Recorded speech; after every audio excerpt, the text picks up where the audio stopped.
we had just moved. We just bought this house before the surgery. Just moved in, and I'm sitting there stressing, like picking at my fingernails. Just the anxiety was overwhelming. And I look up, and we had a beautiful white kitchen cabinets. And they just looked like canvases sitting up there. So I started painting. I didn't even have paintbrushes. I was using my fingers.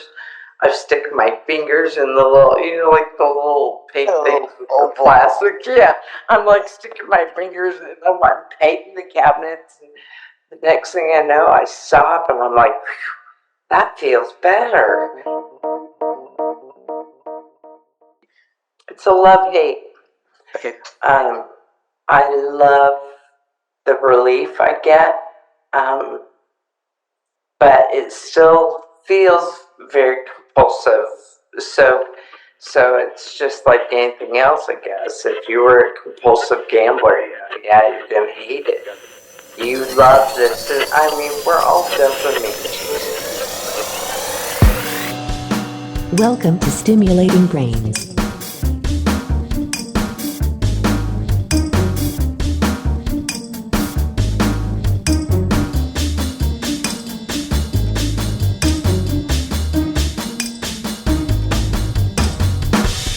Hello everyone and welcome back to Stimulating Brains.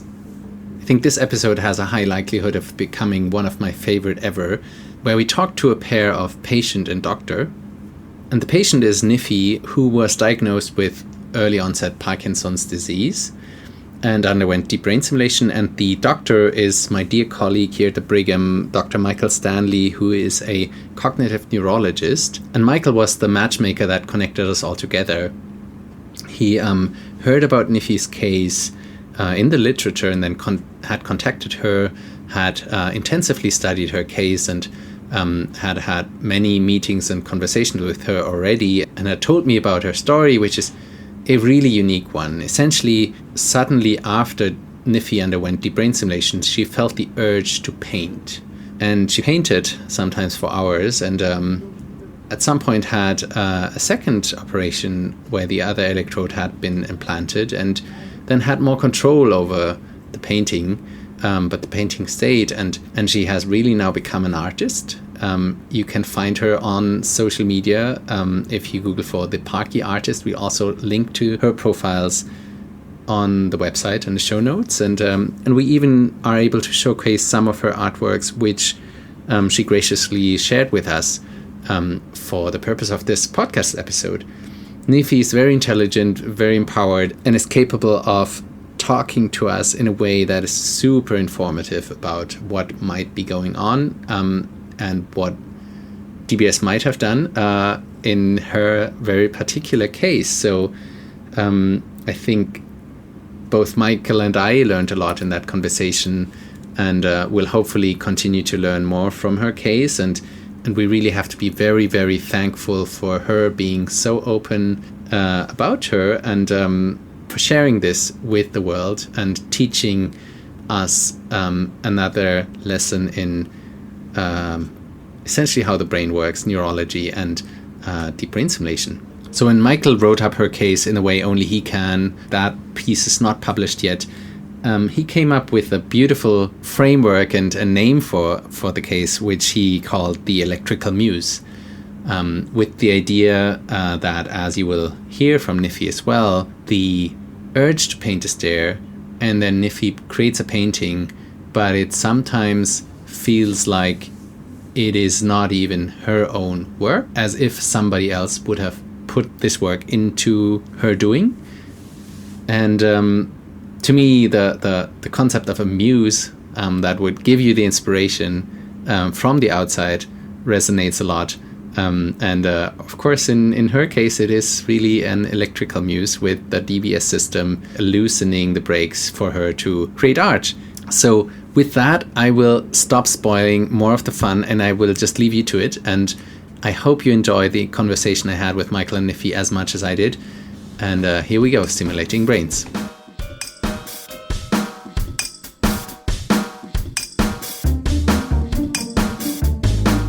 right. So thank you so much, Niffy and Michael, for joining this podcast. I'm so excited about this episode, and I think we'll all learn a lot. At least I will learn a lot, and the listeners will, I think, also hear of a very interesting case example and life. So thank you so much for taking the time, especially on a Black Friday, to join me.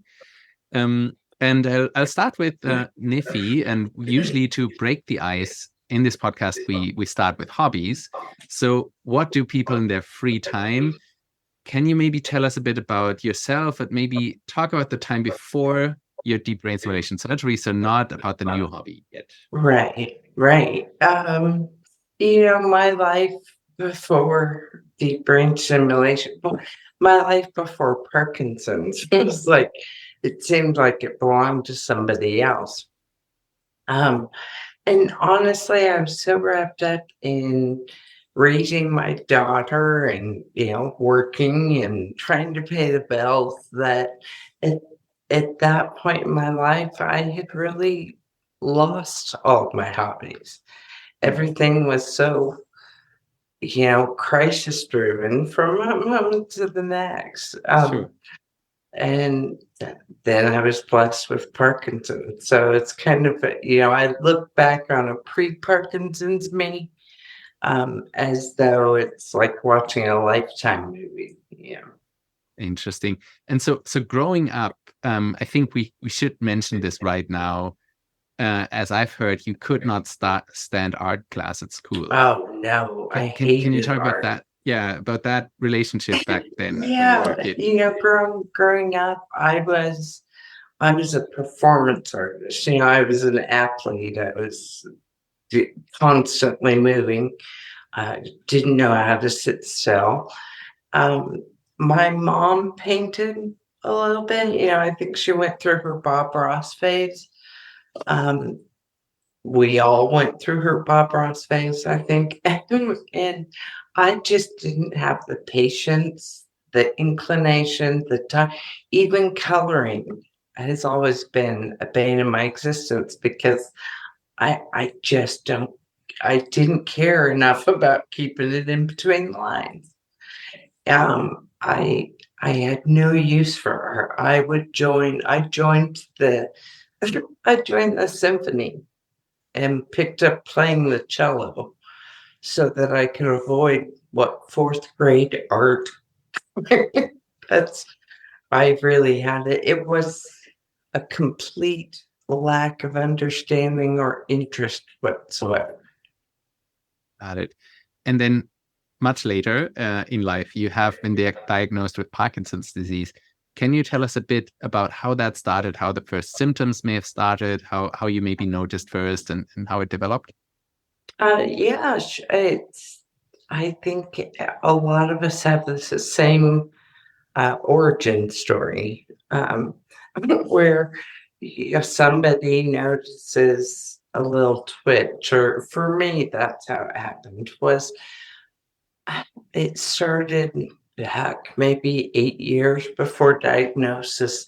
I remember the first person telling me, you shake a lot when you're just sitting. Like if I'm just sitting watching TV or just sitting, I had a real bad postural tremor. And I ignored it. There was always something happening that could cause anxiety, or a death in the family, or daughter applying for college. I chalked everything up to anxiety. And then I was going to get married. After being widowed, I was blessed again to get remarried. And my new husband said about 3 days before the wedding, just talk to the hospital, because I worked at the hospital. Okay. And I went and saw my family doctor, and he was like, I worked with him in the ER. And he said, I don't want to be the one to give you this diagnosis. And I was like, what diagnosis? I'm stressed. And yeah, that's how I got my Parkinson's diagnosis, was people just telling me you shake a lot. I still do. How did that feel, and then how did things progress? I assume at some point you started with dopaminergic medication. I did. It's such an unusual presentation. I think when you're in your early 40s, you're just not expecting that. The doctors aren't expecting it. They had me on medication for a central tremor for a couple of years. I had no response to it. And then my husband moved us from Colorado back to Alabama, where he's from. And I got a movement disorder specialist, and I had no idea what a difference there is. And somebody who is a neurologist and focused on movement disorders, it made a world of difference seeing my first movement disorder specialist. And he came in and said, "Well, I'll tell you why your meds aren't working. It's because you don't have a central tremor." And he put me on carbidopa, and it worked immediately. It was like I had this monkey off my back. It was great. But it did not last long. I mean, it worked really great for a year and a half. And then I had more and more off time. And I was really fortunate that I had a doctor who was aware of studies that were going on. And there was I can't tell you the name of the study I was in. All I knew was I wanted in. Because I'm all about, let's try something new. Let's make us function as long as we can while we're young enough to appreciate it. And I signed right up when I started having off times. And when I get sidetracked, don't hesitate to give me a hard stop and say, you got off track there. Yeah. And we also have Dr. Michael Stanley here with us, who has been more involved from a medical point of view in your case, not your primary, I think, doctor, but is familiar with your case. So maybe, Michael, can you, for a more general audience, summarize, was there anything unusual maybe in Niffy's case that you might be aware of about, or how was the presentation? Yeah.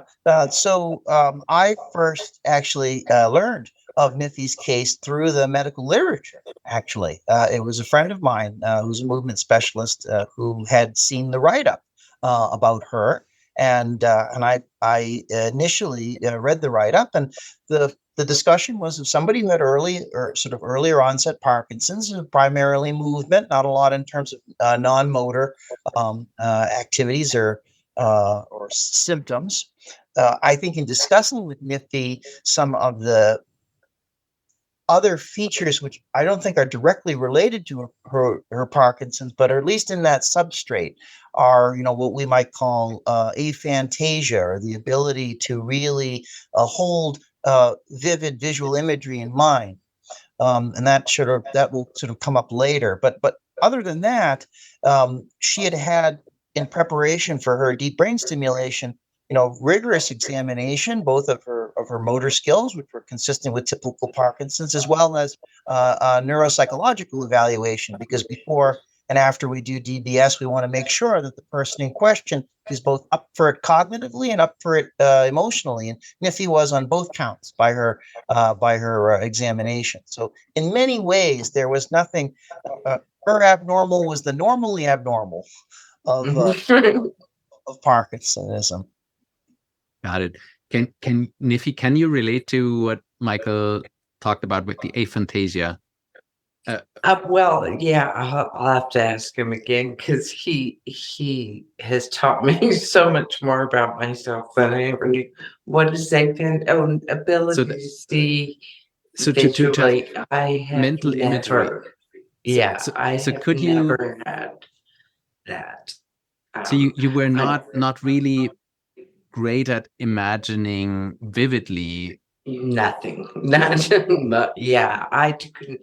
If I was looking at the front of my house and trying to put plans, trying to figure out, I couldn't see it. I couldn't see I've never been able to read a blueprint. I mean, I can read them, but I can't see it, type of thing. And I think that's why I was never really into art, was because I felt like I didn't see it. And was that something you were aware of Yes. yourself? Okay, Yes. so you knew that as a maybe lack of something you were just not great of. So It was it was something whenever it would come up in conversation or somebody talk about some visual something, I would just bow out because I so lack that quality that I couldn't even drum up interest in it because I didn't know what it was like to see something in your head. And that was Niffy's point about this, just to drive it home, is really is the crux of the matter for a lot of artists. I mean, there's the famous line by Michelangelo, right? I saw the angel in the marble and I carved it away until he was free.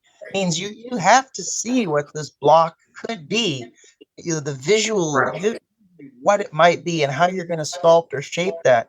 And so there's a range of the ability to hold in the mind a vivid image. Some it's more of a sense of space, as solids and empty, massing and not, void and the weight of the thing. Others, it's quite, details, and it's like your own internal monologue. You don't realize how many different ways there are to do it until you start asking people, and then you realize, wow, you don't imagine the world in your head like I do. In fact, you might not imagine it at all.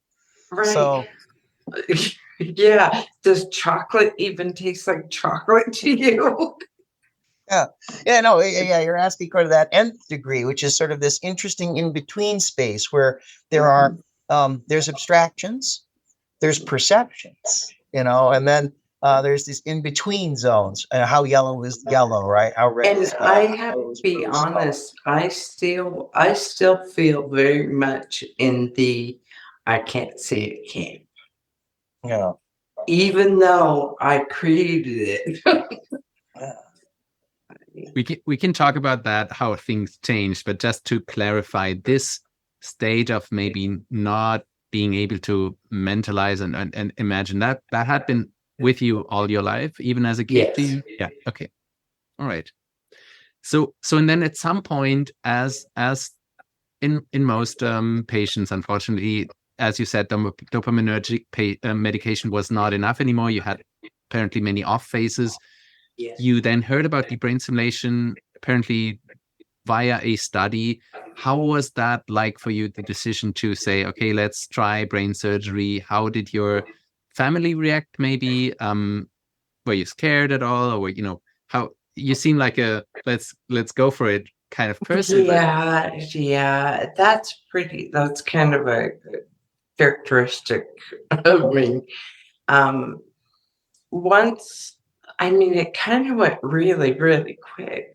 Once I told my neurologist, yeah, I'll think about it. It was from that moment to the day they did the surgery, it was like 90 days.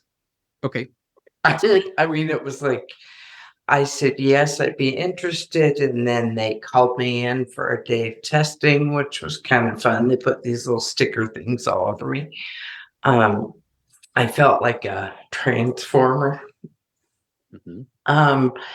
And then they sent me for the psych eval, and those are always interesting because you don't know how you did. And the next thing, to be honest, I'm not convinced I had accepted my Parkinson's diagnosis at all until they screwed the halo on my head. I That's honestly, interesting. Mm-hmm. I think that was part of it for me, was that even walking into the hospital that morning, I was thinking, I'm not doing this. I'm not going to do this. It was 90-10. I would not go through with it. And when they got the halo on my head, I guess I just reached a point where I said, wow, I guess if I'm going to have my brain operated on, I have to admit why.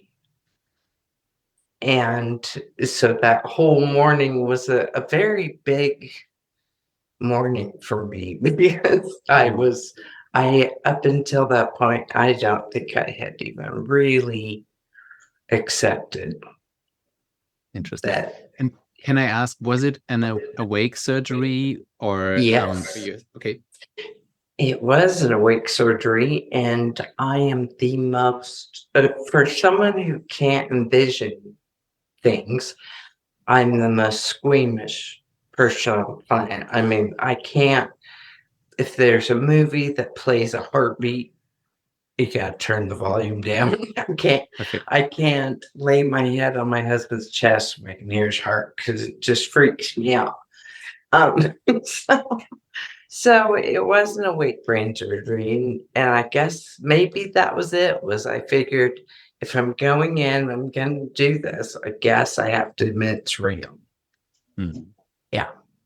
What Niffy talks about is such an important feature of this procedure, this modality, right? I mean, that neuropsychological assessment is not just looking at what's your visual spatial skills, what's your language skills.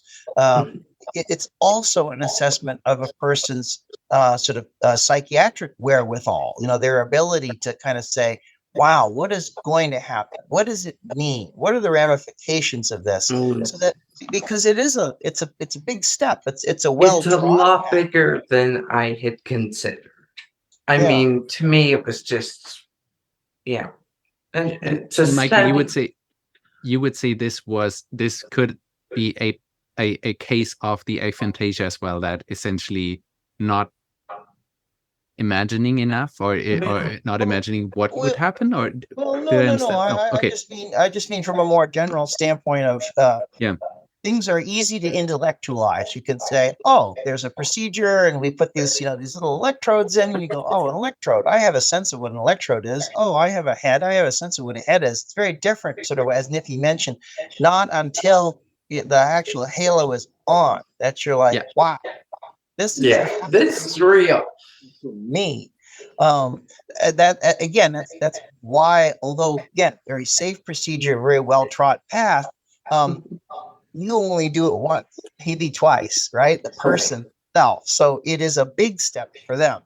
It drives home a point, I think, that's fairly universal in medicine, which is, although this may be the first time you hear a diagnosis, or this is the first time you try medicine, or the first time you undergo that surgery, for the physician, it is not. Right. And so both of those have to be kept in mind, or at least kept in brain. Yeah, I don't think I ever really considered what was actually happening, because if I had, I wouldn't have done it. Which is the fear standpoint, right? You go, oh my God, it's such a big thing. I mean, that's the heroism of any of these, is you just go, wow, what a thing the human organism is. That it I guess we're committed. Yeah, right. It's amazing. It's amazing. And so we can get into, was it a good decision or not later, but maybe just briefly to clarify, the procedure was, I think, one side first, right? Yes. And that was the left or the right electrode? Do you remember? To fix my left. So the right side electrode placement. It was subthalamic placement of the sundials study. Yeah. It was okay, I lost me. That happens. So I mean, I think now we can probably reveal what happened to you to some degree. And Dr. Stanley has told me the story a few times, which I always find, he tells it very well. I still think, since you're here, maybe you want to tell us what happened. Like, you came home after the first sided surgery. Right.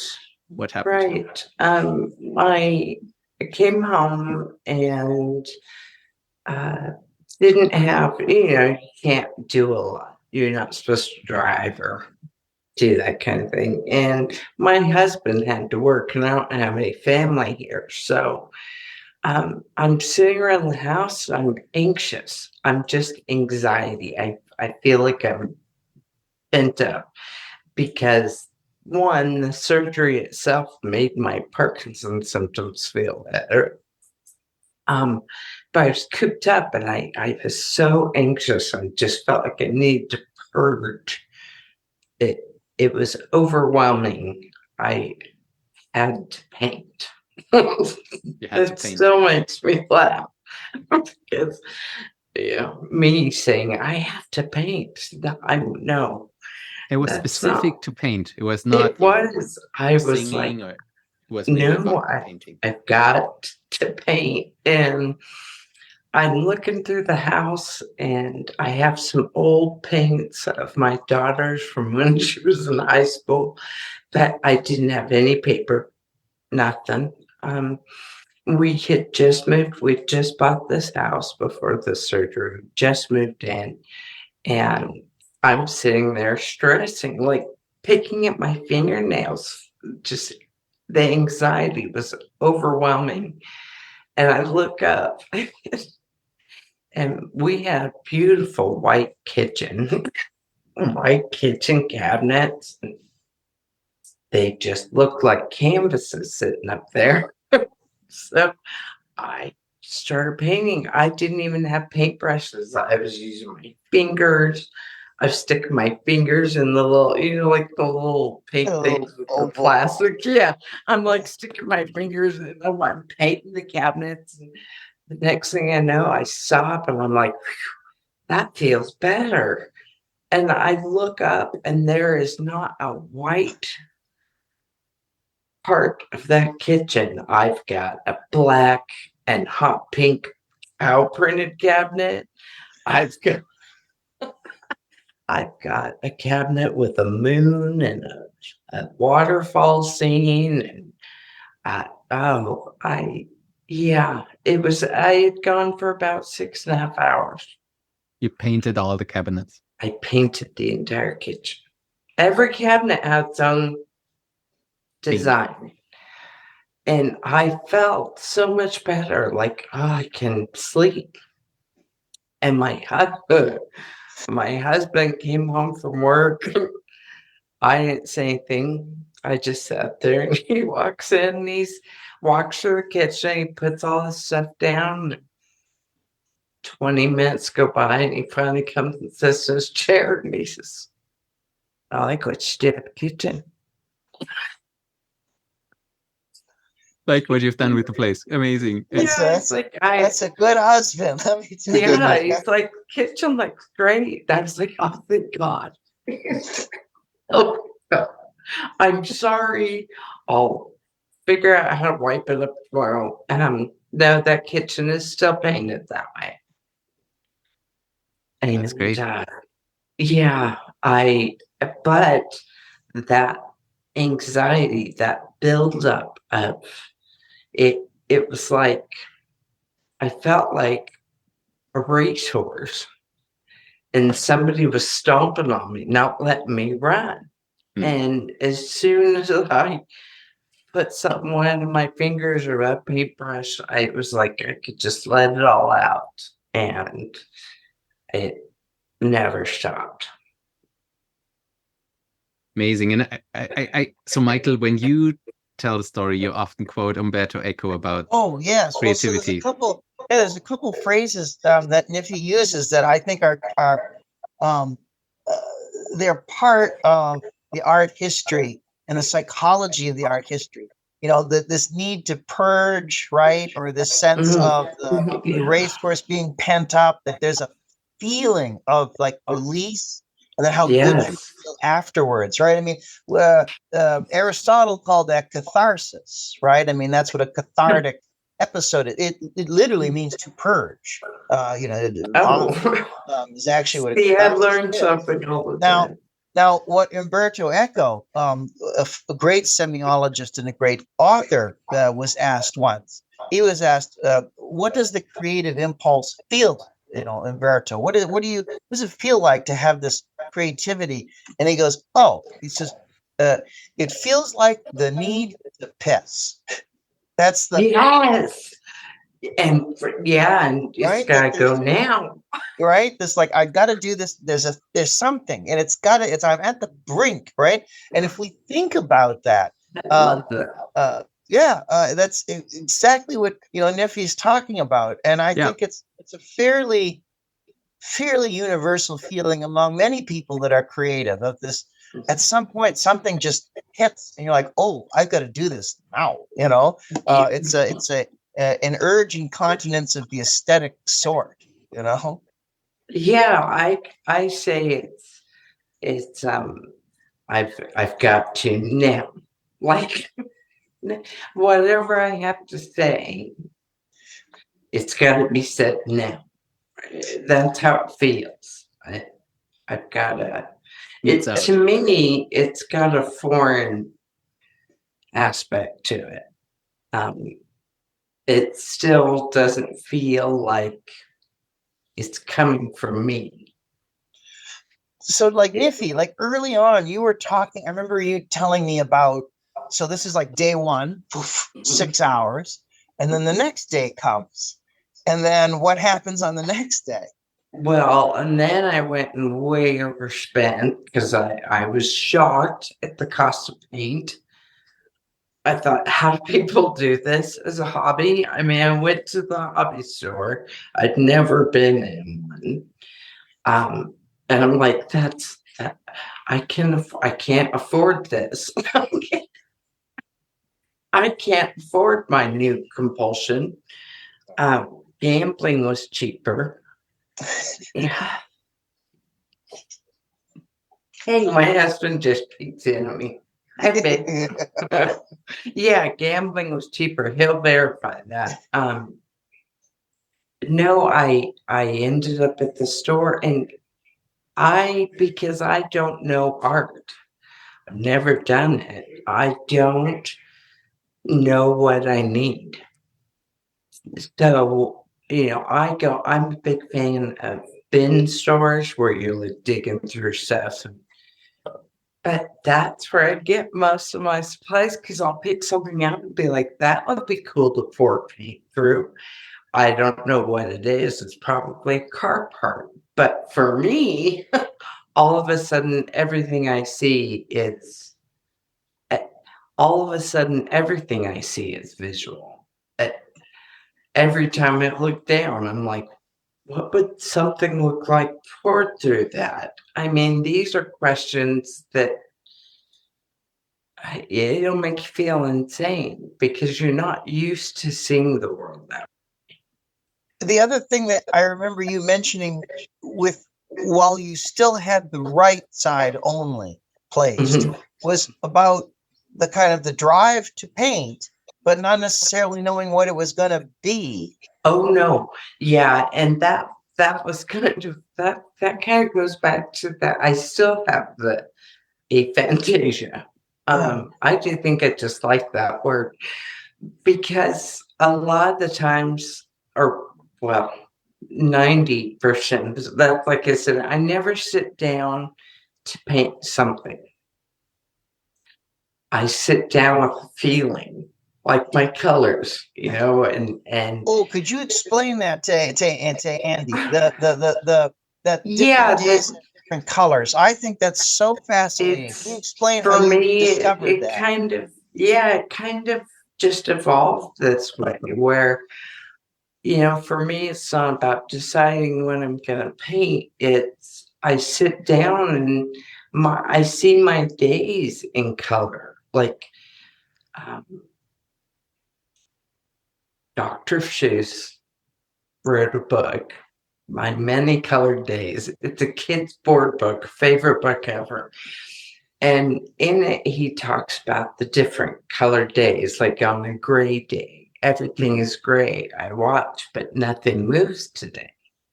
Okay, that's what a great. So that's how I envision me as an artist is how do I feel today?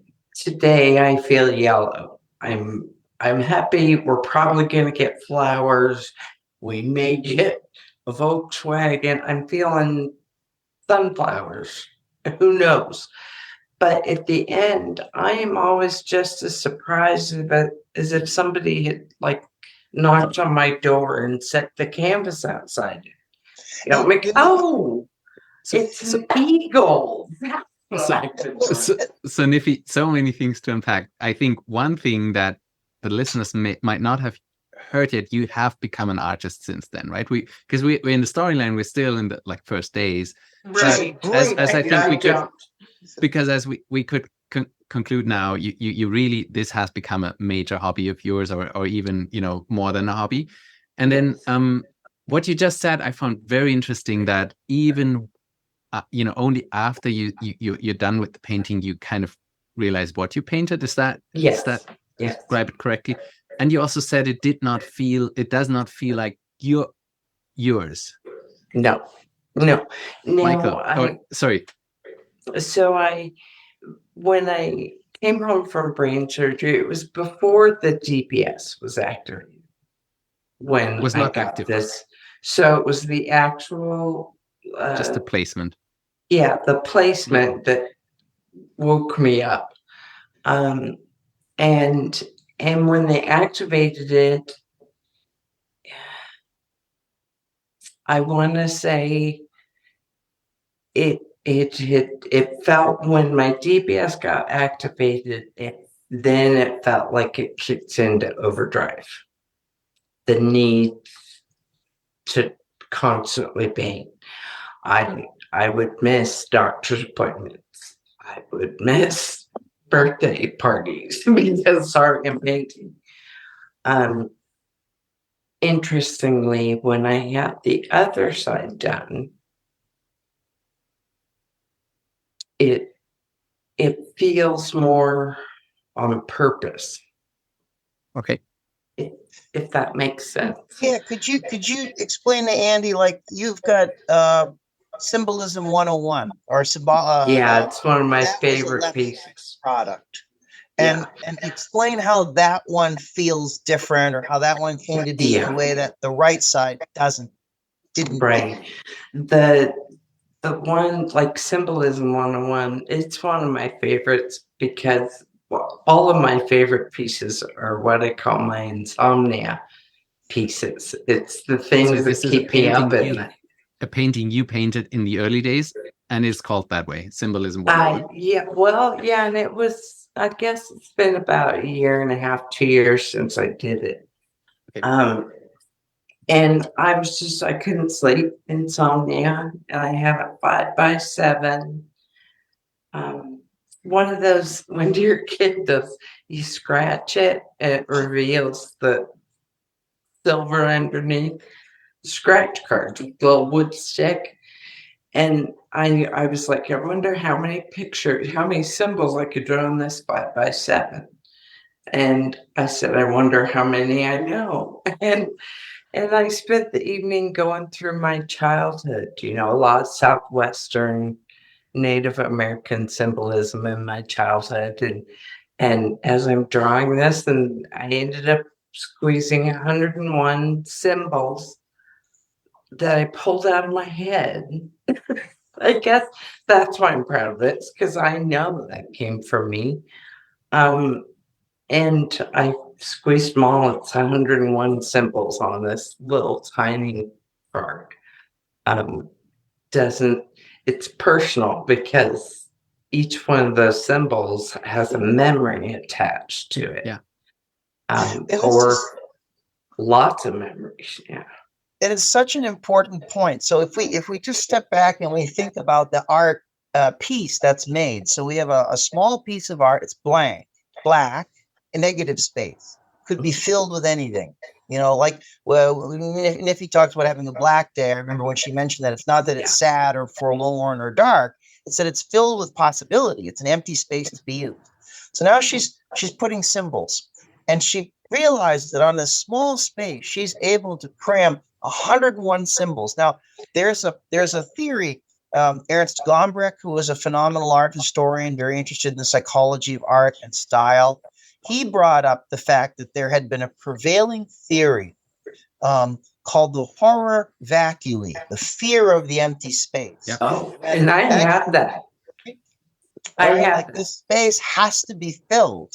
And and he was basing this in part, and others, he wasn't alone in this, but there were others of the sort of the Viennese art history school, the Germanic sort of art historians. Actually, the Prinzhorn at Heidelberg had a whole collection of people from the institute there, and they tried to parse out whether people filled spaces out of a horror vacuum, a fear of the or an intolerability of the empty space, or as we see in the Alhambra in Spain, or as we see in the Gothic cathedrals, is it an amor infinity? Is it a love for the complexity that gets more and more and more and more complex? Right.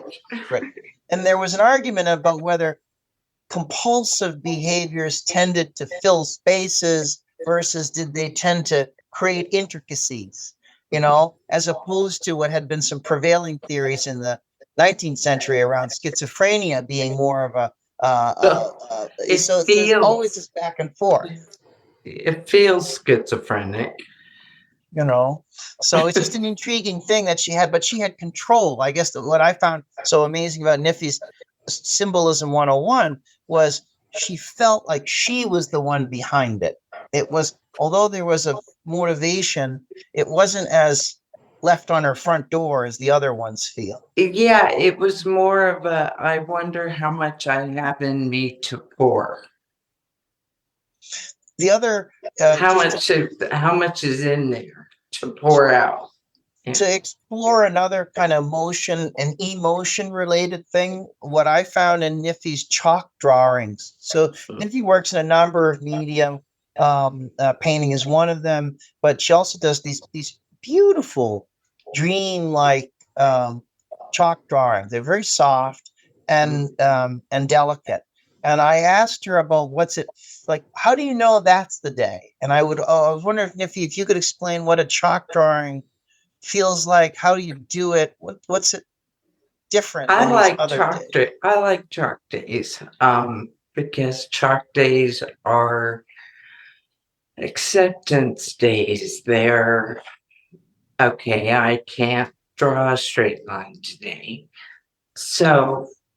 but chalk is forgiving, so I can make a huge mess out of chalk and find a way to say what I want to say without needing to be precise.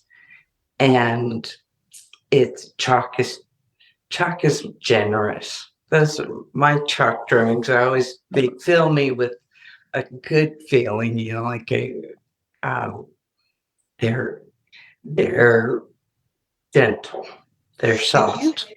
And you've got certain feelings even before you pick up the paintbrush or the chalk. There's a sense of what the day's going to be. That's all color. Ever since I was little, I've been a color day. What's my day? Today's a blue day, or just how am I feeling emotionally? Where am I at in the world with who I am, where I am? Niffy, that was the case when you were a kid too, so that has nothing to do with DBS? Right, yeah, no, I was always I've always been like, it's a sunshiny day, but yeah, okay. But now in the current world, you get up and you feel what kind of day it is, and then you express that with art. Yeah, I go to grab my supplies, I guess I just don't put much thought into it, because if I think about it, I'll ruin it. I just, whatever my hands grab for will tell me, if I'm going for black and white, I know I'm really in the mood to focus. I'm really in the mood to be nailed down into really minute detail. If I grab yellow, my brain is saying we need to screen cartoons or giraffes or folks or hippies. I like yellow days, but I like all my days. Even a gray day. And when you just said chalk was more forgiving, and then you could still say what you want to say, is that the moment where you actually want to say something, or is it still this, urge in you that will say something and only later you would realize? 99% of the time, I know I have something to say because I can feel it bubbling in me. I gotta get it out.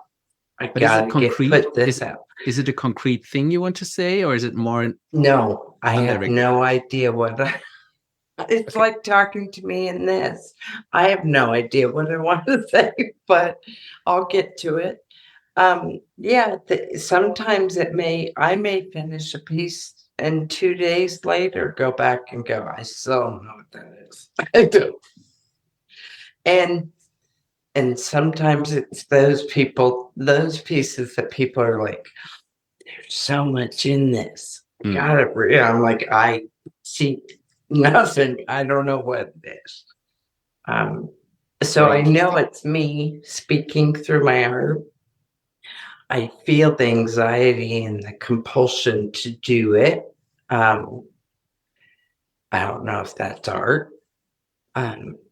Sure, it is. Yeah. Yeah. I'm a big fan of Rick Rubin, who is one of the most famous music producers. Right, has done many different things, like from hip hop to you name it, everything around. And he has recently written a book. It's called The Creative Act. I can really recommend it. It's great. But he also speaks of the creative act as sometimes receiving ideas.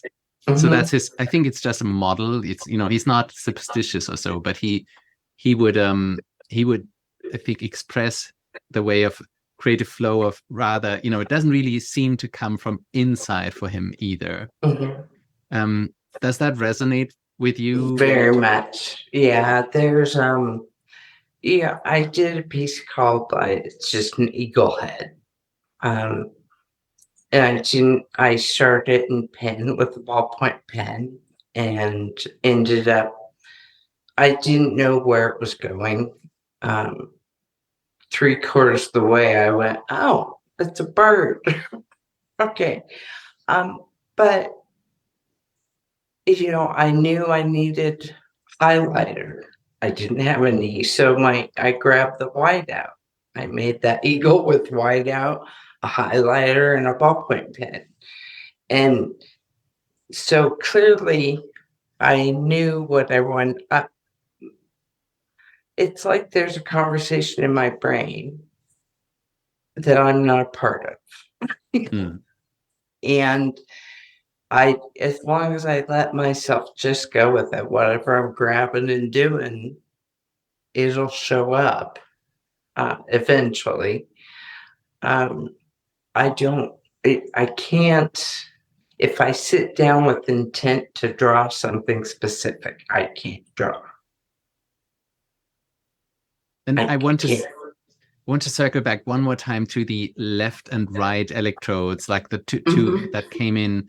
I think we have touched upon it, but I think that is very interesting. The first side, after the first side, I think you had a lot of the urge, but less control about what and when to do things. Yes. And then in the second, after the second electrode, things changed. Can you phrase that again of how changed? I can try. It's the first side when they did my right brain for my left side tremors. The urge to create it was very much compulsive. It was like an external source, and everything that I produced was very external for me. I didn't feel. I can look at those pieces and go, wow, cool. I did a really good eagle, but I don't have any attachment to it because I still don't feel like it was me who made it. After the other side, the left side, it feels less compulsive, a little calmer, not so anxiety driven. It's not frantic trying to get something out. But I have an opinion on this. I think that the second surgery caused a psychological depression, but a dark. I don't know why. I don't know if it's a side effect of DBS or what, but the second side came with a depressive phase that I just clawed myself back out of. But even though my art during that time feels more personal, because it is, because I'm depressed and I'm putting personal things on paper. But it feels more like me, but I'm not, it's not as enjoyable. How long was the time in between? And then also, when was surgery from now? Like how long ago? My first surgery is in August of 19. And the second surgery was in October 2 years later. 2 years later. Okay. Yeah, So 2 big years gap. in between. Okay. And so my last one, it's been 2 years from my other one. Do you know why they waited so long for the second surgery? It was my choice. Okay. And I will say, given I would not have done the second side.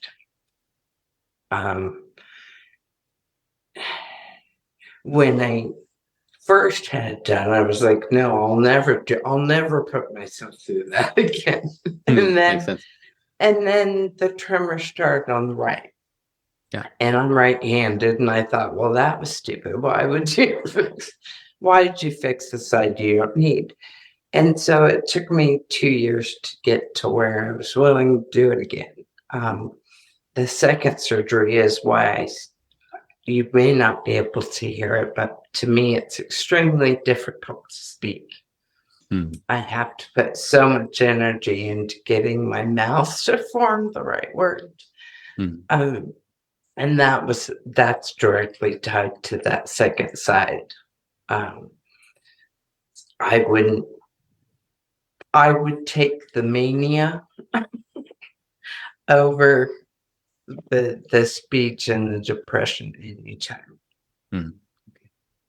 So Michael, you're a cognitive neurologist here at the Brigham, and you are also particularly interested scientifically and personally in art and the brain and art and neurology. So can you talk a little bit about Niffy's case from a more neurologic perspective, how you see things? Yeah. Sure, absolutely. So, the first is that what we know about the brain's role to play in art, first and foremost, comes from the artists themselves. I mean, artists are technicians in many ways, looking at others' work and their own work, making adjustments. So the neuroscientists are trailing behind the artists on that one. That being said, there are a couple models of thinking about how art may arise after lesions of various kinds. So, and I'll present some of the more common ones to then explain why Niffy's case actually advances the literature and teaches us something about the role that the basal ganglia and its functions may have in art. So the first is Bruce Miller had done a lot of work out at UCSF with patients who had frontal temporal lobe dementia, and their heralding symptom was actually, in hindsight, this random beginnings with art. Somebody who never was artistic, and all of a sudden they start to do art, and they fall into either hyper-realistic forms of art or very hyper-religious or hyper-sexualized forms of art, and then move into abstractions. And there's a beautiful radio lab, actually, with Miller and Seeley called Bolero, which is a case of this. In that paradigm of that degenerative disease, what is being considered is a thing called paradoxical facilitation. What does that mean? Well, what that means is if I have damage and I have loss of abilities in one area, like language, let's say, and everything that language is helping to govern, then the push and pull between other domains may allow, if this one's deficient, may allow the other one to push all the harder. And that may be in more visual spatial, more symbolic visual rather than symbolic language. And therefore you see this kind of output. So that's one prevailing theory, that the frontal temporal lobe dementias give us. That's only one part of the puzzle, right? And if you think about what parts are involved, frontal lobes are involved in engagement and disengagement, let go, or hang on, and temporal lobes for language, for behaviors, some elements of religiosity. So those are what they give us. Then you have what we learn from patients who have Alzheimer's disease. In those cases, those patients rarely spontaneously develop art, like the frontal temporal lobe cases or the Parkinson's cases who receive DBS or other treatment. In the case of Alzheimer's, what we learn is how people adjust their art to their disease, their deficits. So I had written about Louise, actually, in a piece by Ion, where she was an artist. She developed Parkinsonism, but hers was of a posterior cortical atrophy variant. So the back of her brain, which is involved in visual spatial, started to have damage, which changed her art, and she had to adjust. And so what we see in the Alzheimer's cases, who have the ones particularly posterior cortical atrophy, you see how the visual spatial inputs and outputs change, and how an artist deals with those change. In other words, the brain is its own medium, no different than working in oils and then switching over into watercolors, right? How do you adjust that? And then there's the cases like Niffy, where here is somebody who had artistic trends. They were performance artists, Irish step dancing, that sort of a piano player. That was one form of output, but not really visuospatial. And then after modulation in the subthalamic nucleus and sort of more broadly in the basal ganglia, what we see are changes in initiative, changes in will or won't. Not just the will, but the won't. And these lead to certain kinds of compulsive behaviors. Now, Niffy made a point, I'd much rather have had the gambling, right?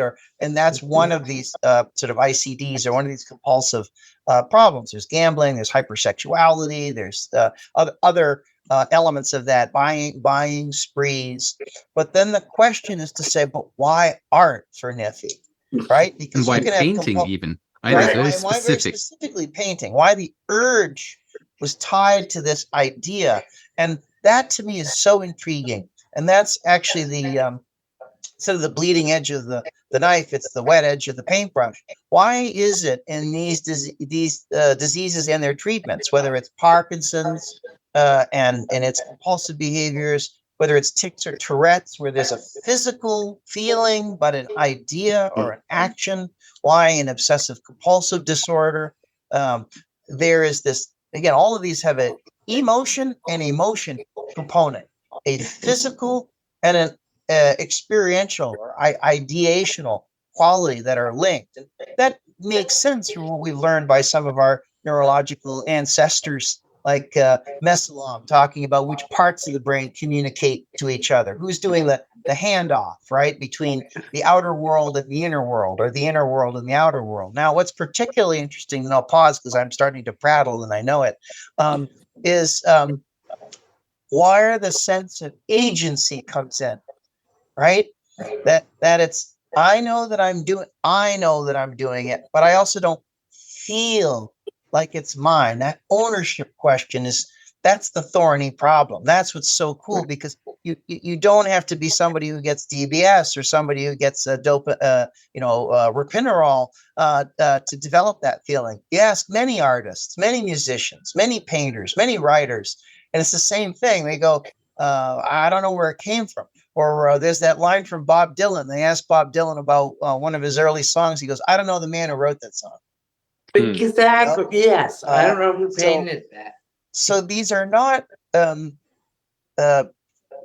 is in this position where she's experienced a natural experiment. She's a sailor that got shipwrecked somewhere very interesting, a completely different world. But it's also a world that we have access to, and we do visit it. There's a ferry for everybody else that goes back and forth, but for her, she's shipwrecked there, and that's just so amazing to get to see these travelers. I think Niffy's kind of like a traveler, in that respect, and we're trying to learn what she sees. I mean, again, it's an interesting reason why painting. Can you talk about the aphantasia part? Has that changed from your neurological perspective now, or is that still the same thing? So just to put a finer point on this, because these terms shift on us, and Niffy, you gave us a few examples. What Andy is specifically talking about is the ability to hold in your head what it could look like or what it might be.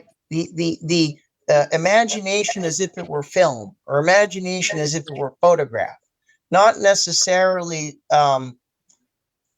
coming up with how to do a thing, but what it looks like, what might look like. Like if you imagined your mother's face, or you imagined your second dog you ever owned, can you see him in a way now with a clarity that you couldn't before? No. So that did not change. Yeah, my mind's eye has gotten no clearer. So when you paint, you don't. It's not like you see something already in front of you, right? So, no. Okay. I just sit down and start making a mess, and I know that at some point it's going to tell me what it is, and it can be quite painful. There are times, back to the need to fill space versus, there's some pieces I have that have like weird, they just kind of stop mid-page. And it's because I was like, okay, I'm done, I guess. And it's painful for me to walk away from it and not fill in that space. But once it's done, it's done. And then another comment you made, which I think is related to this, these things we were just discussing, is when you say, tell us more about what you mean when you say, I can look at the world and I see, like I see how I could make art with it, or you were making some descriptions about how there is something else now you can see you couldn't before. That's, I guess, what Andy and I are trying to scratch. Between the left and the right sides. Now I have, there's a lot of people do acrylic pours where you just pour paint and see what happens. I'm a big fan of that because it's unplanned. But now I've started doing, I call it an intentional or purposeful pour, where I'll mix my colors. I sent one of the pictures I sent him is the last piece I did. I called it Tide Pools, and I've started to pour, but I have in my mind it's going to be an ocean something because I picked those colors, So I have more intent now than I used to. But I still am always surprised. So I want to clarify a little more about what you have in your mind. So when you say now I have it's going to be an ocean. Mm-hmm. What? I said that with words, right? It's going to be an ocean. There's language, and language was in theory in my head. Right. What's in your head? Is it what we just said? Is it what you see? Is it what you feel? What is in your head when that? Just my day color. It's just the color of the day. I associate colors with feeling. And when you say it's in your head, that color, is it a color that you have a physical sense of? Yes. Like it's a part of you, or is it a color you can see in your head in the same way that I would say, like, oh, look, my living room? No, I feel like on a yellow day, I feel yellow. I feel light. I feel brave. I feel, on a yellow day, everything's possible.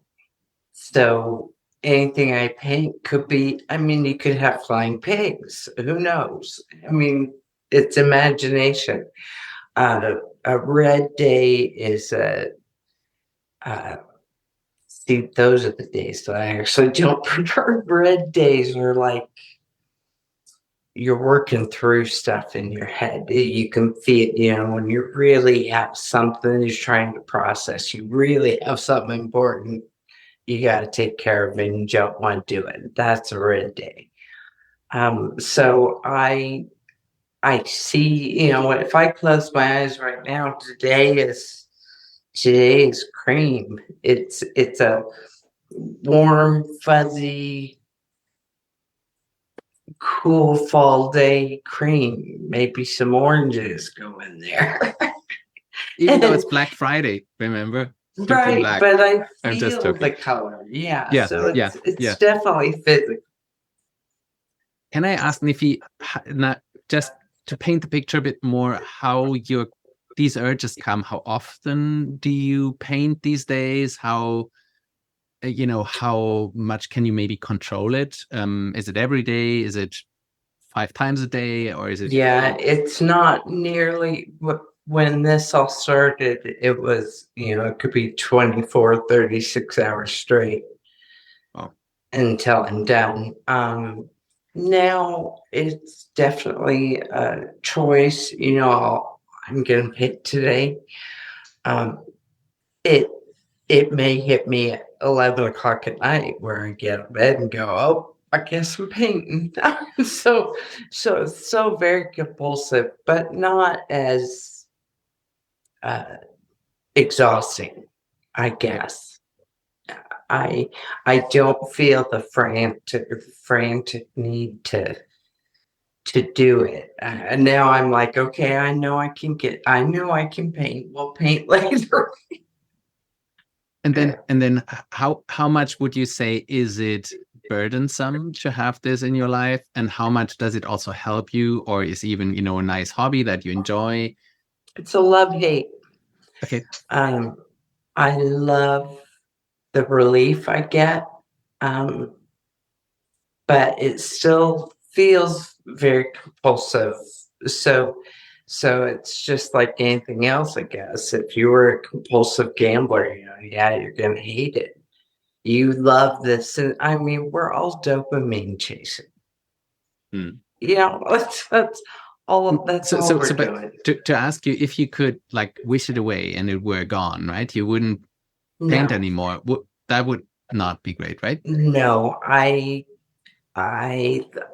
was heartbroken when Parkinson's took my piano from me, and that was the love-hate relationship my parents made me learn.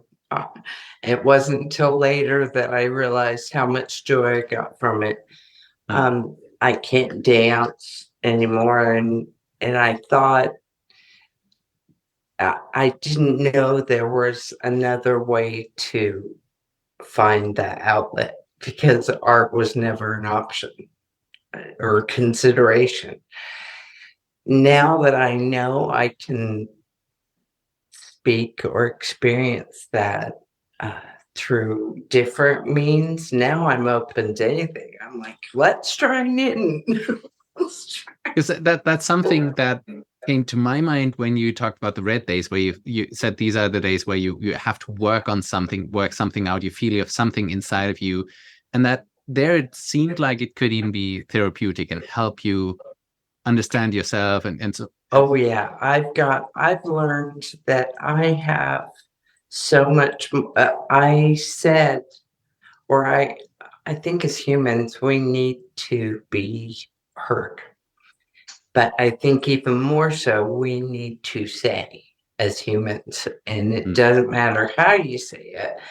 I never realized that I said that through running, through dance, through competition, through racing. I was very much that competitively driven person. And this has just taught me that I still have a lot to say, even when I don't know what language I'm speaking. I just don't know my new language. Yeah. And we should at this point certainly, and also on the website we will link to it and mention that you have a profile. People can find you with the Parky Artist on social media, and you sell your art. Is that correct? I do. I've sold several pieces. I donate more than anything to local Parkinson's organizations, or people are having silent auctions to raise money for Parkinson's. I've had a couple of pieces where people, contacted me and wanted to commission something. Those are hard. I mean, to me, it's like you got to just be open to whatever it is. Okay, got it. Yeah, that makes sense. Yeah, I am all over social media as the Parky Artist, or just Niffy Thomas. We have a great Parkinson's community out there through social media, and I try and help people find a way to have a voice there too. So great. So I think one question that a lot of people listening to this podcast will have had on their mind since a long time we were talking is, did people switch it off, right? If you, like, especially in the beginning, I mean, it even started before they turned DBS on, which we call the stun effect. So that just the electrode in itself already has an effect, but that usually wanes within 1 or 2 months because the edema resolves. And so these effects usually would not be permanent in most symptoms, at least. And then they come back when you switch it on, right? And in your case, they switched it on. And I think you mentioned this made it kind of unbearable to stop, right? In that point when they switched on the first electrode. So a logical question to most of us here would be, why not switch it off again, right? If you had these compulsions of painting 24 hours, I'm sure you talked about this with your doctors as well. Like, were there discussions or attempts to switch the stimulation setting or these things? Well, once you have DBS, you never turn it off. Who are we kidding? I'm not kidding. I turn it off at like the airport and stuff. I think that we should be forced to turn it off once a year to keep things real.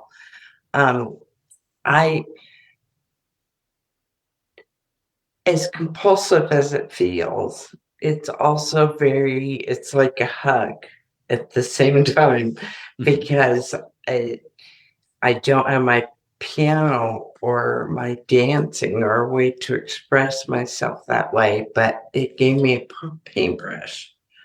So I'm just, I guess I don't turn off progress if it's uncomfortable. So, but you had discussions But I assume you had discussions with the doctors. They asked you, is this burdensome? Do you want us to switch it, or? No, they never asked. Okay. Nobody ever asked me if I wanted to stop it. There was a curiosity when I had the second side done if I would still be able to do art. Like, once I do it, I didn't know. I'm grateful that I still can. Although I don't think it would matter now, because once people are enlightened to a possibility of something, it changes everything. Yeah. So once I realized I can do this and I can call it art, even if I don't think it is, and I can still say things, I've seen the paintings. It is art. Trust me. Thank you. But Niffy makes a really good point, though. Actually, and I think this is a line from Gombrich. There is no art, but there are artists. In other words, that's what makes art. Right. And so Niffy making this comment about saying, well, look, what I got out of this was an extraordinary compulsion, which was like the best coach you could imagine, right? I mean, practice no man's belief. If you shut it off, so long as I physically had the ability to perform the act, she knows how good she can Now be. I know. And Yeah. that's Now it's a different much kind of bigger world. facilitation. Yeah.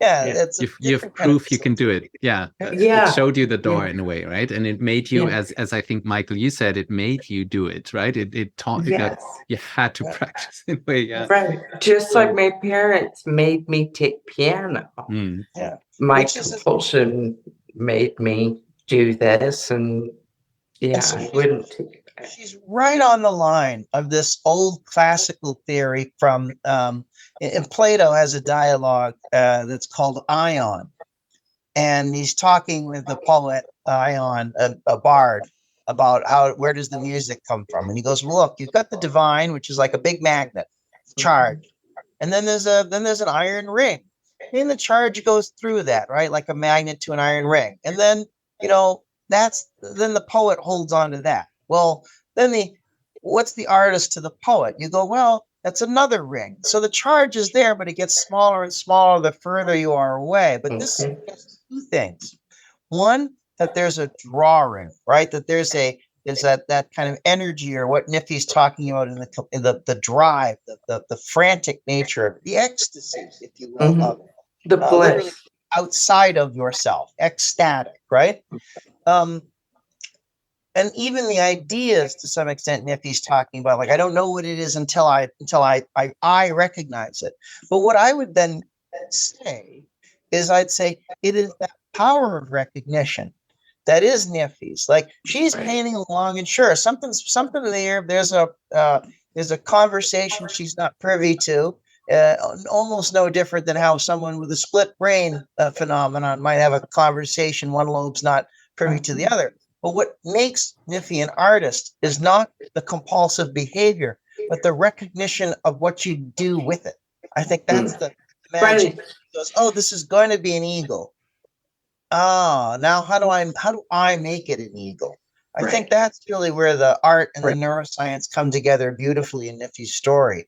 Is the neurologists aren't explaining art, and the art curators aren't defining social principles. We're coming to it right on the liminal area, the limbic area, actually, of this. And then you have to remember, if I remember correctly, the origin of the word thalamus as it was starting to be used. You have the pineal gland, which Descartes thought was the soul, and the thalamus was that little staircase on the way down. Thalamus shares that word. So historically, so we're playing with beautiful metaphors here that actually do have some kind of circuit base. I love the fact that you point out that other people thought about this stuff. I'm like, wow. So people actually think about this. I mean, we do a lot. I totally agree. I would love to talk about mechanistics. Let's do that in 1 second. I just have this one more practical question. So there's the ability to switch off the device as well, right? We talked about that. You can do that yourself and so on. But there's also the possibility to switch contacts, right? You have multiple contacts of the electrode, and then there's just this general heuristic that if you go more to the top, to the dorsal contacts, these more associative emotional things are less impacted, right? So I'm sure the doctors probably tried this, or they at least wanted to see what happens if we switch on a different contact. Do you remember, did these programming things alter your compulsions? I've never actually tried to equate it to my art, but I know that, like, I have 4 settings in my remote, and I can change them and adjust them. Great. My tremors are controlled well right now, but my speech isn't very good. I could lower it or change the direction of it, and I will get better speech and less tremor control. So I adjust it based on what I'm doing for the day. Like today I should have made it so I could speak clear. But I don't I don't mess with the art. And neither of these settings has a different impact on these compulsions Not or on the art. art. You didn't feel that. No, Okay. I have a page. There may be a one where if I've got on that setting, I do more chalk. I haven't paid attention to see if there's a correlation between that. Very interesting. But Is yeah. so maybe I would love to hear Michael's opinion on mechanistics of what might have happened. One of my the penny I have about this is that it's very hard to give these brain structures a simple function, right? Usually they're involved in many things, but for the subthalamic nucleus, there is one metaphor that I think gets 80% of the story right, at least, which is kind of acting like a brake. And DBS loosens that brake, right? So activity of the STN in this, it's clear evidence overactivity of the STN of that region where the electrodes were in the motor system would really be a brake and lead to rigidity and the inability to move. And then with DBS or a lesion to that same structure, we can loosen the brake. And so another metaphor that Haggai Beckman used for the same thing was that it would be the pedal on the piano, right? Pushing that pedal, loosening the sound, while he says that the melody is in the striatum, which is another structure. So, and then of course we can see this brake metaphor not just in the motor system, but also if we go more in the front, more anteriorly, it could also be loosening of thoughts or loosening of emotions and so on and so forth. So this is a metaphor, of course, a simple model, simplifying a lot.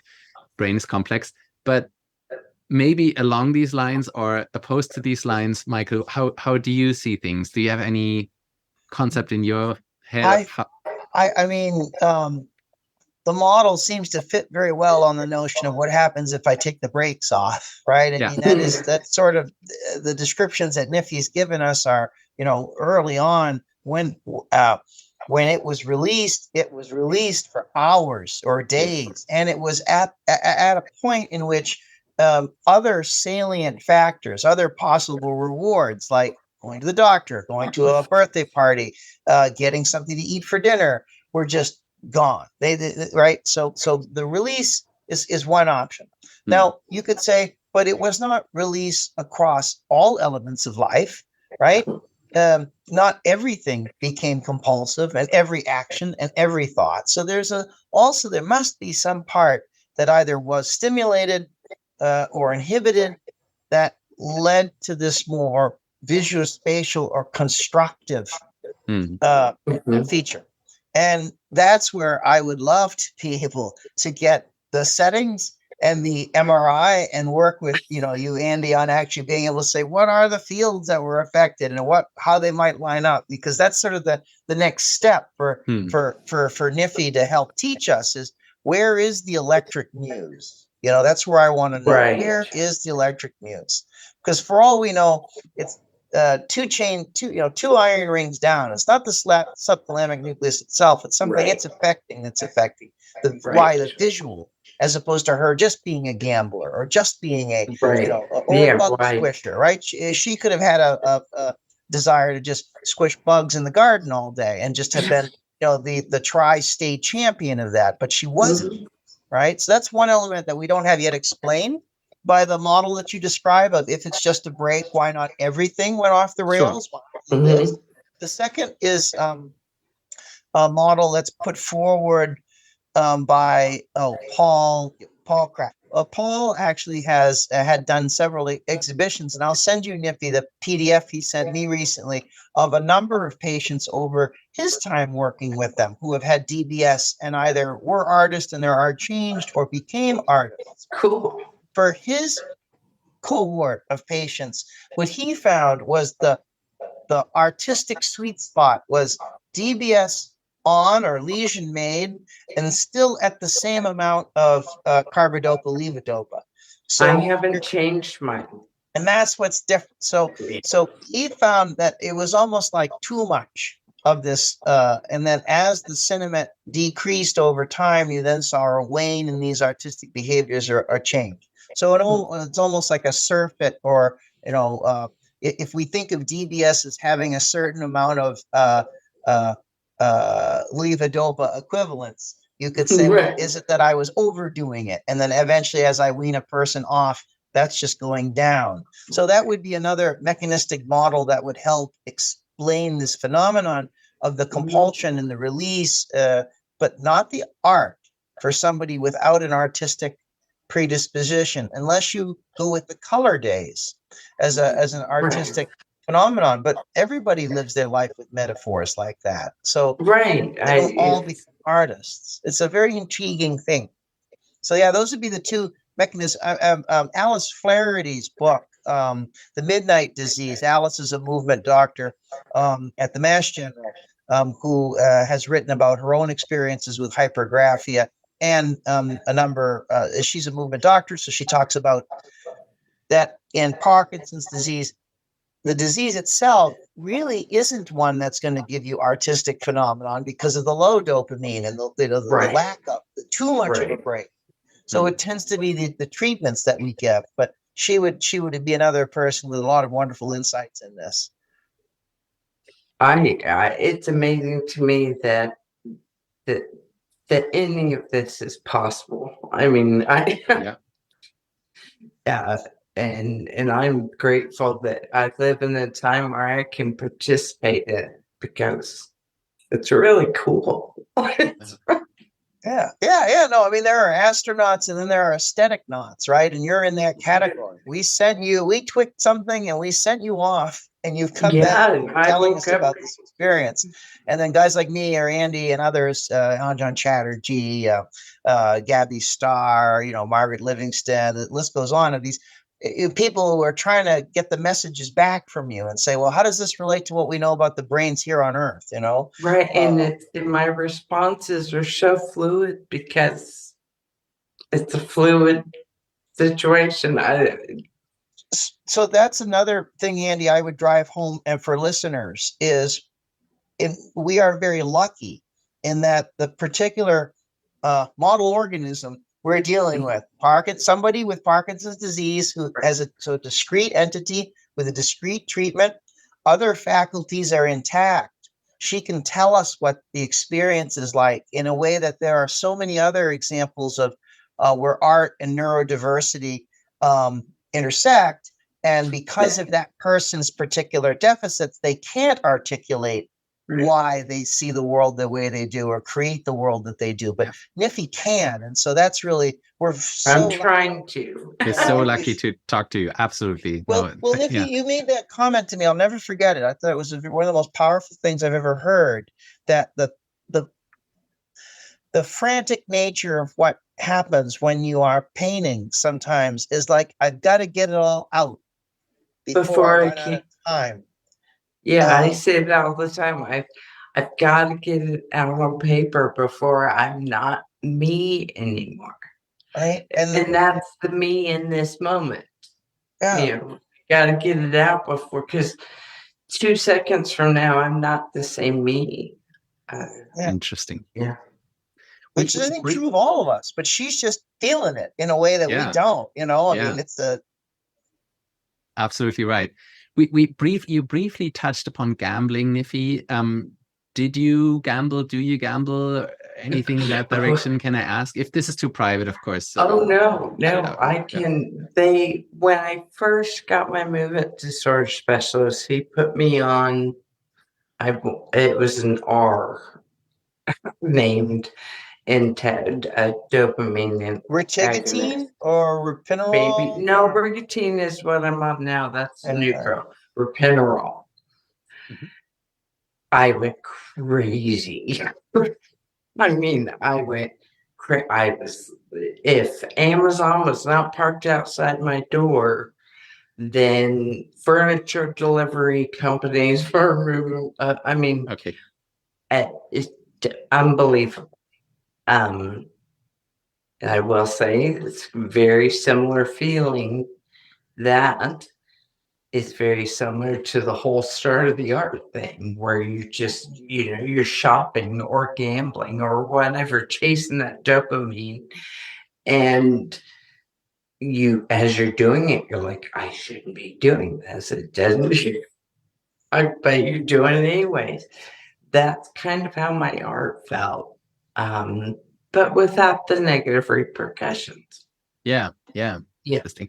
So in that line, Michael, would you do you think one can even classify Niffy's art as an impulse control disorder? Would you do so? Or, there's... I can answer that specific question very easily, which is it's not an impulse control disorder because it's not a disorder. There's no burden, right? It has not disordered her life. It's reordered it. Right. It's reorganized it. It's an impulse control reorder, but not a disorder. But that's my own nosological officiousness. But I would say what you're dealing with and what Niffy's experience shows us is that there are certain load-bearing walls of how our psychology works, how this organ, how this bean, this 3-pound meatloaf interacts with other 3-pound meatloafs and gives us a thing called culture, right? And so we've got these very specific genetic determinants, or we've got these very specific biological determinants. Those are the load-bearing walls. But think of the architectural differences you can make with just some very simple physical features. And so what I would say is the load-bearing wall that got strengthened was compulsive behaviors, right? Was engage and disengage, and it was set on, you could say either disengage was disengaged, would be the way to put it, maybe, to keep the subthalamic metaphor good. Disengage was disengaged. And this is what her brain looks like on full tilt, which is compulsion. It gives us the opportunity to ask questions like, what's it feel like to finally fill that space on the piece of paper? In a way that our predecessors, like, as I mentioned, Jonas Gudera turned me on to the Prinzhorn collection in Heidelberg. Those guys like Prinzhorn were trying to ask this question: why do they fear the empty space? Do they fear the empty space, or do they enjoy filling the space? And now we can ask Niffy that question. Is it that you hate the empty space, or you like to fill this? Those are actually what we do after we decide this is on the lever of compulsion. And now I want to know, what does changing the lever of compulsion do for moving the entire vehicle, if you will? Right. Do you have an answer, Niffy? For me, I would look at that. I see it like a house when you've got a water problem, like a dam in your gutters. The water will find a way.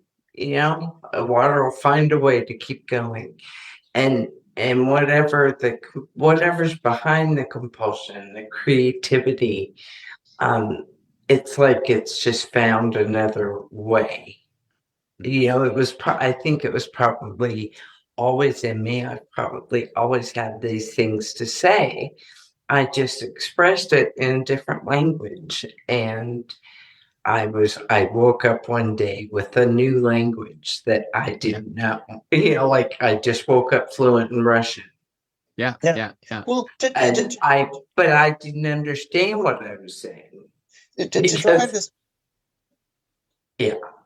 drive this home, think about this water analogy, least resistance, path to least resistance, and how much activation energy it requires to kind of fail and fail again and fail again. And, kind of the 10,000 hours argument, right, for expertise. And, in Niffy's case, like so many of us, myself included, we had a mom or a dad which said, you will learn piano. And, the reason you keep doing the lessons is because it's your mom doing it, and there'll be hell or high water. But eventually you realize, you get to a degree of sufficiency in it that you go, oh, I can play with this. Now, and I can have an emotional release. Right? Really.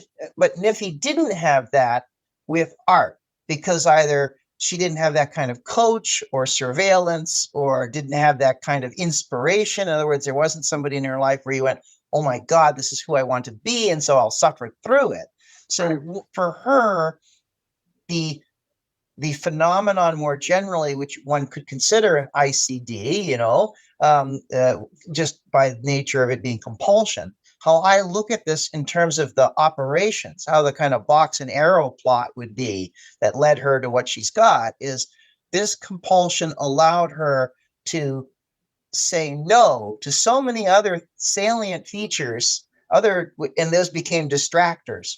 Doctor's office, going out to eat, birthday parties, got to pay the bills, and just do this one thing. To the point that, and you actually see that with her art on her kitchen. The first panels, okay, Yeah. and then you get the hang of like, what's it like to paint with your fingers, and then very quickly you see she gets really good because she's got practice in a way that nobody else. But for many, practice can be achieved with compulsion where otherwise it couldn't be. And so to kind of flip this back on to the rest of us, as you go, why do some people just chase that car, right? And you go, well, because they have to. Well, that's Niffy, because they had to. But once they had to, they learned all these skills and they got all these extra things as a result. Right. Right. Yeah. So again, compulsive reorder, not compulsive disorder. Love the analogies you brought up, and maybe one other would be to see it as a dam that broke, right, or a knot that was maybe disentangled, and then all of a sudden things could flow, water could flow, and that led to, of course, you becoming better at it, but also maybe of you not being compulsive in other domains, is right. So for example, it's certainly, I spend a lot of time on art that would otherwise be idle hands. But not a compulsive chef, not a compulsive cricket player, not a compulsive, there's, and so that may tell us some things, which is, so, until publications start producing more case reports, which is its own tragedy, why we don't allow more case reports in our literature. But what we've inherited, and what you mentioned about just even mentioning the ICD, Andy, is there are certain things we are looking for as compulsive behaviors for either our dopaminergic agents or our DBS. But we don't actually know what the full complement is of behaviors that may be relevant. Art comes to the fore only because we as a society put such a social cachet on art, as opposed to, like I said, pruning. She didn't become a compulsive pruner necessarily, but we wouldn't think to ask that. So part of this is knowing, well, if in fact there are only so many kinds of behaviors that can lead to compulsion, that's useful, because there's just as many steps in making a work of art as there are in making a souffle. But but her brain steered her towards one or another. And so when you throw in, I'm going to throw a wrench in that. On top of that, you've got a brain that is in that moment accepting a diagnosis. Yeah. So you're having your world, your universe is altered. The way you view, the way you see yourself in it is altered. And then you scar, or put a lesion on that alters. It's kind of like this perfect storm of, everything happens for a reason. Well, and yes, and when you think of complexities onto complexities, so if we go back to, which may be a nice place to kind of put a pin in things, is, Umberto Eco gives us a paradigm where you can have the same urge, kind of urge, whether it's a basic function of biology or an advanced function of culture.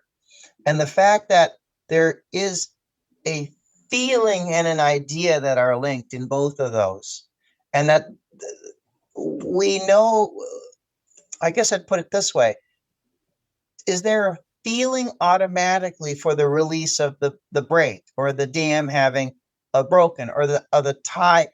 What is the experience, and what parts of the brain are involved in that experience of it letting loose, as opposed to just being the release function. Well, and I would be absolutely fascinated to know all the ways in which my DBS changed who I am that I'm not aware or another way to look at it, it would be, I was talking to somebody about changing gears, driving, and I said, well, you do it by feel. I mean, when you change a gear, and he goes, no, you do it by of. sound. And Oh, yeah. I was like, well, but the vibration that I feel in the car is what makes the sound that you're operating on. Right. But our experience of what we're dealing with, one is a sense by feel, one is a sense by sound. And and for me, I think it's almost like what we're talking about here. How is the experience of the urge in a basic biologic function, Right. micturition, different than the urge in an advanced cultural function, like producing a piece of art? Is it the vibration we should be trying to track down, or is it the sound and we should maybe, be trying to track down in the gear shift phenomenon, in the gear shift analogy? Yeah, because what I would argue is that the same feeling of that core automatic reaction that you have to something on a very base level, we're talking genetic level. I would say it's exactly the same thing as the purge of art, and it's just as necessary. We just don't know why. Yeah. We just don't know why. Well, and that human behavior spreads the beam on what otherwise are very limited repertoire of activity. Well, yeah, and that goes back to the, it's got one thing leads to another, and who knows where this. I guess I would love to know where this came from. Like, let's narrow this down. I want you to tell me exactly what scar caused this to happen, not because I want to take it away, but because I'm curious. Yeah, it's so interesting. I mean, maybe that's it. We can talk offline. What Michael said, we could localize the electrodes, and maybe that could give us some hint. One small question: do you also sculpt ever, or is it all painting? I know, but I have this like my mouth waters when I think about pottery. Okay. Yeah, when I think about doing something with clay, I have a physical response. Like, it's the same response when you're a mother and you're holding your newborn and you like smell their feet or something, you want to nibble on them. It's that same feeling. It's like I want to stick my hands in it and get dirty. Yeah. And then one probably not easy to answer question because it's so multifactorial, but would you undergo surgery again if you could go back? Not for this. It would have to be a significant improvement. I mean, I don't know. I never say never. I'm an always go girl. So no, but I mean, so we didn't even talk about this at all, and I think it's critical. Did DBS apparently did control your tremors, right? It did help you. Absolutely. So did it improve your quality of life overall? What do you think?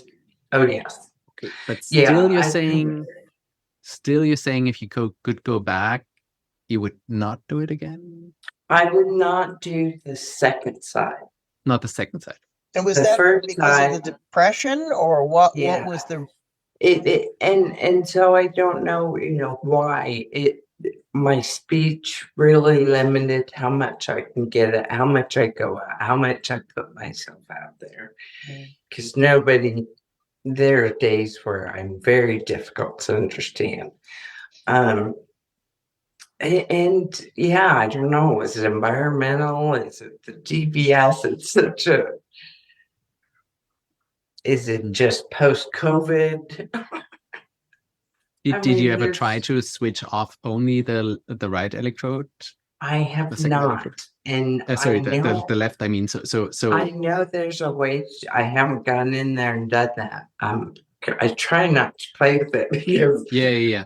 And it because should I'll not end be. up. So just for clarity, it should probably not be you switching it off. I think usually you wouldn't even be able to micro control it as much, right? Oh, I can. Yeah, I can. I can But with the team, control all the way like the amount of electricity is, but I can adjust that. yeah. But I mean, it could be done together with the medical team that they attempt this, right, for a few days to switch off the second electrode and. Right, and I think Dr. Walker would be interested in that because he wrote the paper that put us in contact there. But he's very curious about how this all went. Yeah. Well, and I think that's another sort of sub story is doctors and patients are in it together, right? Mhm. I mean, that paper is a collaboration. Right. Uh, uh, and if he hadn't worked to have it published, I never would have looked at these paintings and saw the way the styles were done, start to ask some questions about why these styles, why these art choices, why these, why canvas or why this, why the other. I never would have seen it. So it's super important for clinicians to be curious about their patient experiences, and to share them with others. And I'm so lucky that Niffy is somebody who is curious and novelty seeking. And that's another paradigm that I think Paul brought up, is to say it may not also be just the effect of too much dopamine, let's say, with the DBS. But what do you do with that? That the act of novelty seeking kind of does give a little bit of a boost, and that might be in many ways like a paradoxical right, because I'm always looking for a new experience because that's the closest thing to dopamine I'm familiar with. Yeah, this little curiosity can have some microdosing effects, no different than how we see in my other sort of prayerful patients increasing their prayer to help give a little bit of dose of dopamine. So that's another model of looking at it, as to what extent her art actually helps her symptoms out. And there's a huge side effect of the treatment. Huge part of that because it's very meditative. Oh, well, actually, this is a good point. Niffy, can you talk about, because I remember asking about sort of speed and how your movements work, and you mentioned the slowing. There was something you said about you physically slow down, and the more focused I am, the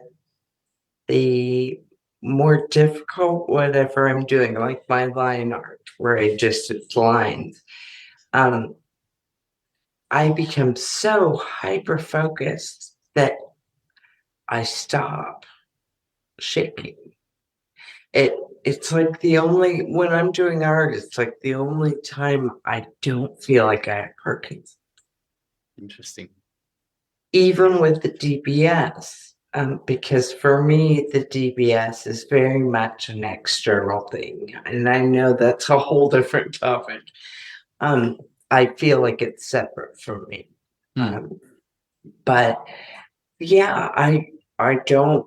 It is very common that if people with Parkinson's disease listen to march music, for example, rhythmic music, they can move better, right? But your state might be more of a creative state that you're in a creative space, and right. It's if I can tune everything out. I mean, because I'm after DBS, I'm hypersensitive to input.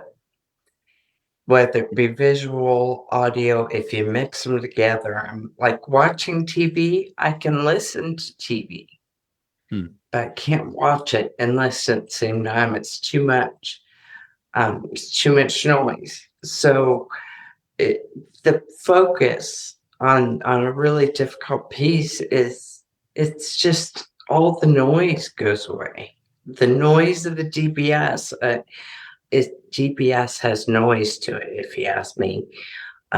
It's like a constant hum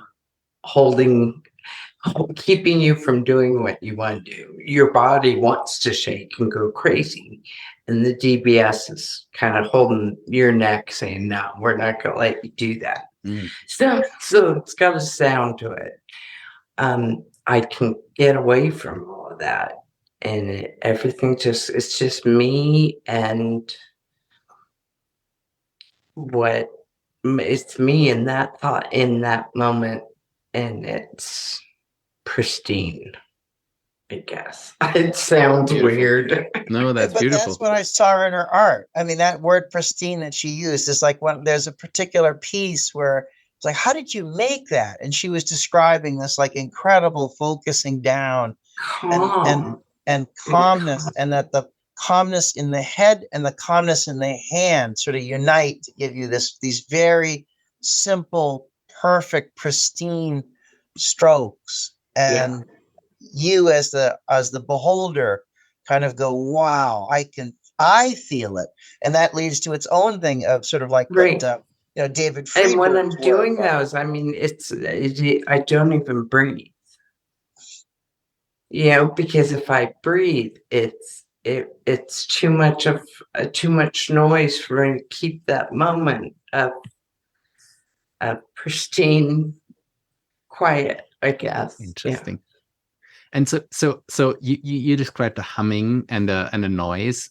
Do you feel like it's actual sound that you listen, like that you can perceive the DBS? I feel like I can hear my GPS. And would it go away if you actually switch it off? Have you ever tried that? Like if you're in the airport or so? Yeah, it's like standing under a power station, where you can feel the hum.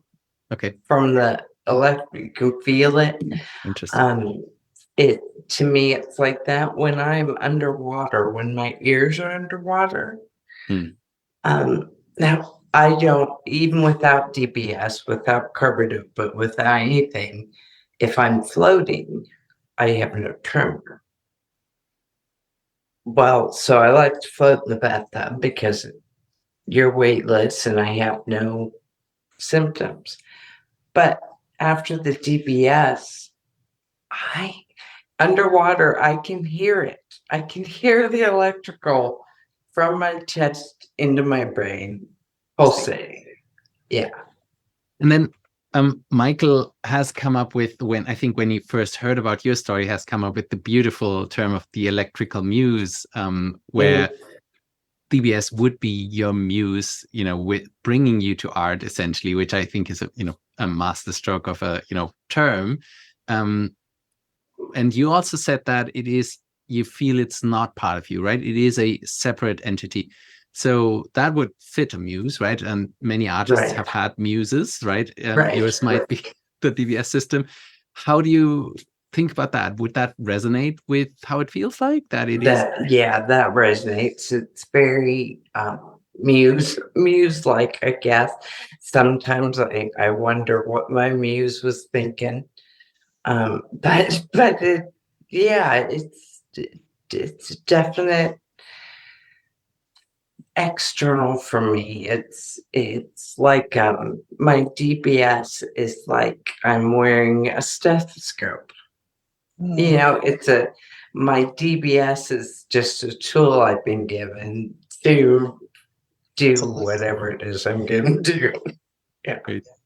And you mentioned, if I may ask, you mentioned you work in the ER. So are you in the? You work? I don't any longer. I was the director of victim services for the sheriff's department, and I worked at the hospital.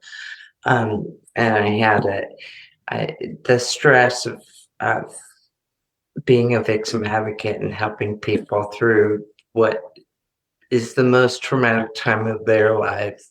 I just came to learn that they deserved more than me at the most traumatic time in my life.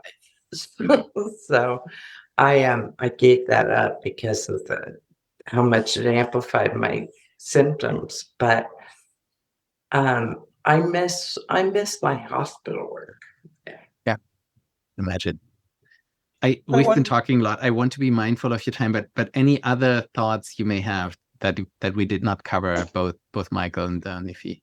I know, the more you learn, Michael, the more I love it. So. Well, that road goes both ways, I mean, especially because a lot of the literature on sort of neuroaesthetics is dominated by the more frontal temporal lobe diseases or more or Alzheimer's. But as we are starting to learn more about diseases of the basal ganglia, and as we're starting to explore more treatments, I think we're getting insight into wills and wants, compulsions and impulsions, and where the word inspiration fits in that framework. Like you talked about impulse control disorders, this could also be an inspiration control disorder as well. How do you manage this thing that artists call inspiration, but to others, if it's something untoward like gambling, we go, oh, okay, that's an impulse. Right. So I'm learning from her about how do I carefully and as rigorously as I can take a bifocal approach to questions that are neurological but also are aesthetic, and making sure that both sides, which traditionally have eyed each other warily, are at least equally dissatisfied with what I have to say, which means I'm doing something right, or are equally pleased. But I think that's the approach, and Niffy's been a really big partner in that. So I'm hoping to keep working with her and see what happens from there. But it's been a pleasure to meet her. I'm glad I reached out, and I'm glad she reached out back. That's really good. All the contact points in the lead. I think the best contact point is between she and me. Absolutely. I mean, agree. This is fantastic opportunity to learn together, and it seems like you are curious in things too, Niffy. So it's not just about Michael's curiosity, but this seems interesting. Figuring out who I am. Yeah. It's hard to keep up with her. She's a pretty speedy neuronaut. She's really going someplace. I am, boy. So I want to thank you guys again. I also want to emphasize one more time, we will have some of your art that you shared to display on the website, but we also want to highlight that you sell part of your art if this is interesting, the Parky artist, and then also maybe just check Niffy's work out, because I really think it's phenomenal. And it's such an interesting backstory for neuro nerds such as us. And so then also thank you both one more time for this 2 hours. I think we've been talking. This was really interesting. I would love to keep in touch and learn more along the way. Well, thank you so much for having me. I have so enjoyed it. Thank you both so much. Thank you. It's been a treat. This is a good post-Thanksgiving treat, Yeah, it's a good start off to the end of the year. Blows off some of the tryptophan. Now I'm not sleeping anymore. I'm ready. So, thank you.